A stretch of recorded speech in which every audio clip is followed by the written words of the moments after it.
Hey everybody, it's Kelly. Welcome back to another episode of Ask a Therapist.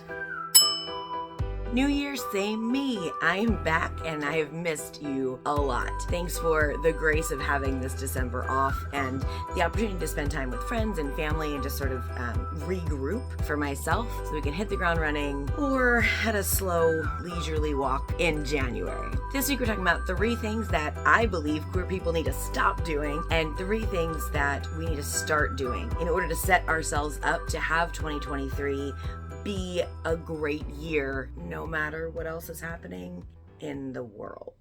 So here we go. Number 1, it is time to stop allowing people to tell you who you are. It is hard to feel like you are just sort of plugging your ears and going la la la la la la la la when people are telling you you can't be queer, you can't be trans, how you were born is how God made you. All the things that people tell people in our community in order to undermine their solid understanding of who they are. All of that is crap. All of that is not okay. Add to it the fact that it is so hard given internalized homophobia and heteronormativity and heterosexism in the world. It is so hard to even get to the point where you're so resolved that you understand who you are, that you take a label, that you accept the label, and that is who you are and you stand firm in that. So if you're in the position of one of those people who's still trying to figure out who you are, all the words of the world are hurtful and honestly pretty distracting. So this year we're going to stop allowing people to tell us who we are. You can ask other people their opinion on things. That is you allowing someone in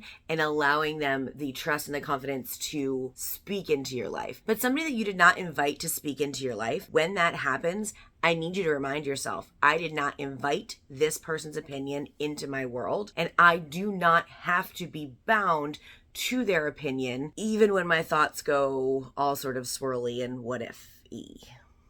Right? Number 2, we're going to stop apologizing for taking up space. You belong in conversations. You belong in the world. You belong in your life, and you belong in the lives of people who are respectful to you and in the lives of people who help to affirm who you are and understand who you are. We're not making ourselves smaller anymore. We're not disappearing anymore. There are obviously times where it is important to be a little, maybe less visible, right? Safety concerns. Understandable. If there are situations at work or with family that you're not ready to go all in on, that's fine. That's self-preservation. Self-preservation is a human instinct and you're going to do that and that's going to be okay. What I'm talking about is in conversations. What I'm talking about is in allowing ourselves to be sidelined because of our queerness and not challenging those things that tell us that we are not allowed to take up space, because a lot of it, y'all, is up here. The idea that we are not worthy of taking up space comes from being told that our innate queerness, being gay, being trans, being a lesbian, being bi or pan, being asexual, not taking a label, but knowing you fit into this non-cis, non-hetero category. The understanding that that's a bad thing and that we need to take up less space comes from all of this time of having to excuse and explain who we are. We're not doing that anymore. We're not going to do it. And that goes into the third one, is we're going to stop apologizing for who we are. Our existence is not intended to make anyone uncomfortable. Our existence does not need to make anyone feel awkward or confused or, violate their religious beliefs. My existence, your existence, does not compromise someone else's morality. Our existence is and is permissible because it is. I don't care what someone else believes in. I do care that their belief doesn't allow them permission to erase me and my own community. So there's 3 things we're going to stop doing. 3 things we're going to start doing. You'd think they'd just be the flip side of that. No. What we're going to start doing is expect everyone to be allowed to be themselves. Now that one's a little bit harder because with that, it does kind of mean we have to allow people who are homophobic and yada yada to be who they are. It also frees us to not have to deal with it and to not have to try to change them. I'm not going to continue to use my existence to convince people of the worth of my existence. I'm not going to use my energy for that anymore. I am going to start expecting that people are going to be who they are until and unless they want change. And so when I encounter someone who is someone that I want in my life, I'm going to accept them for who they are, no matter how they tell me they are. And if I encounter someone who I don't want in my life, I'm not going to have them in my life, because I'm not going to expect them to change just because exposure to me might make them think that queer people are okay, or maybe human. I'm human. You're human. We get to exist. And other people get to exist too, but they also don't get my energy and they don't get my time. Another thing I'm going to start doing, and I want you to start doing, is making time for myself. I want every human on the face of the planet to do this, but you're the one I'm talking to right now, so you're the one that's concerned. I want you to start taking time for yourself. I need to start taking time for myself. Making yourself a priority will help you to be able to stand firm in who you are, and to understand that just because other people tell you that you're not doesn't mean that you're not fill in the blank.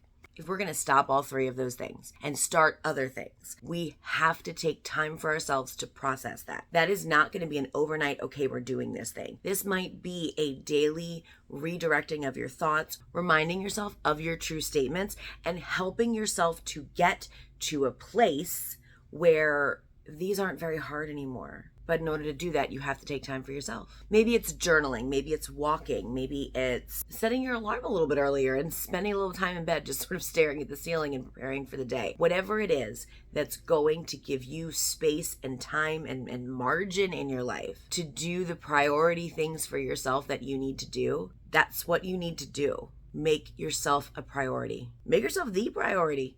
Maybe 2023 is the year of you. The other thing I want you to start doing is a very personal one, but I want you to do that thing that's been in the back of your head that you've been afraid to do so far, or not sure how to do. I want you to do that. Take that class. Start that YouTube channel. Talk to that person. Forgive yourself for that thing. Ask for that raise. Set that boundary. I don't know what it is for you, but I'm pretty convinced that lots of people out there have a thing that's in the back of their head that they want to do, they want for themselves, and imposter syndrome creeps in, life kind of creeps in, everything kind of gets in there and gets in the way of that. But maybe now is the time to do the thing. Or maybe now is the time to tell yourself you don't have to do the thing in order to be happy, and you let the thing go. I believe you can do the thing if you want it. And I believe if you don't want it, having that thing in the back of your head just detracts from your energy. If you don't actually want it, you just feel like you need to have a thing that you want. Do the thing or stop worrying about the thing. Either way is fine.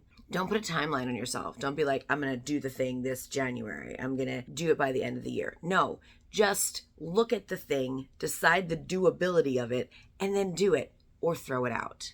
Stop spending that energy. That's it for today. Thank you so much for being here. I will see you all next time. And until then, take care of yourselves and each other.